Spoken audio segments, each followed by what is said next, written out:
আসসালামু আলাইকুম ওয়া রাহমাতুল্লাহি ওয়া বারাকাতুহু। আশা করি আপনারা সবাই ভালো আছেন। যেখান থেকে দেখতেছেন সবাইকে স্বাগতম।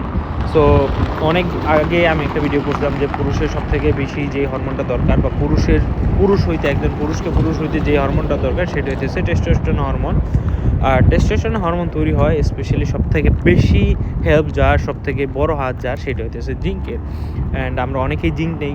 সো জিঙ্কের প্রধান খাবারগুলো কি, কোন খাবারগুলো থেকে আমরা জিঙ্ক পাইতে পারি? জিঙ্কের কিছু খাবার আছে যেটা হচ্ছে রেড মিট বা লাল মাংস যেগুলো আছে সেইগুলা। দেন আপনি যদি সবজি থেকে তৈরি করেন, সব থেকে বেশি জিঙ্ক থাকে যে কুমড়োর বিচি আছে, কুমড়োর বিচির মধ্যে। অ্যান্ড তারপরে আছে শামুক আছে, যেটা ওয়েস্টার বলা হয়। সো শামুক থেকে সব থেকে বেশি জিঙ্ক পাওয়া যায়। তো এখন হইতেছে অনেকে বলে আমরা জিঙ্ক নিতেছি, তবে টেস্টোস্টেরন হরমোন বাড়তেছে না, বা জিঙ্কের যে সাপ্লিমেন্ট আছে সেগুলো নিতেছে।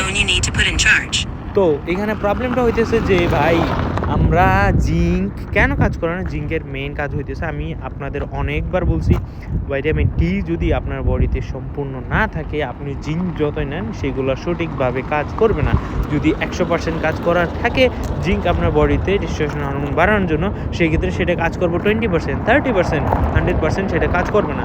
সো প্লিজ সবাই ভাইটামিন ডিটাকে এত সিম্পলি নিয়েন না। এটা ইজিলি পাওয়া যায় রৌদ্র থেকে। আপনি চাইলে সবসময় রৌদ্রে যদি 30 মিনিট 40 মিনিট দিতে পারেন সময়, আপনি ইজিলি ভিটামিন ডি সংগ্রহ করতে পারবেন। সো আশা করি যখনই আপনারা কোনো সাপ্লিমেন্ট নেবেন, জিঙ্কের সাথে অবশ্যই দয়া করে আপনারা যে ভিটামিন ডি আছে সেইটাও নেওয়ার চেষ্টা করবেন, অথবা প্রাকৃতিকভাবে যেভাবে ভিটামিন ডি পাওয়া যায়। আমাদের প্রোফাইলে অনেকগুলো ভিডিও আছে, সেই ভিডিওগুলো যদি দেখেন আপনারা অবশ্যই জানতে পারবেন কীভাবে ভিটামিন ডিও আপনি সংগ্রহ করতে পারবেন। সো আশা করি আজকের এই ভিডিওটা সবার অনেক বেশি উপকার আসবে, হেল্পফুল হবে।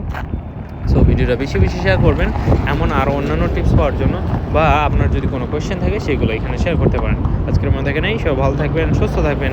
আসসালামু আলাইকুম ওয়া রাহমাতুল্লাহি ওয়া বারাকাতুহু।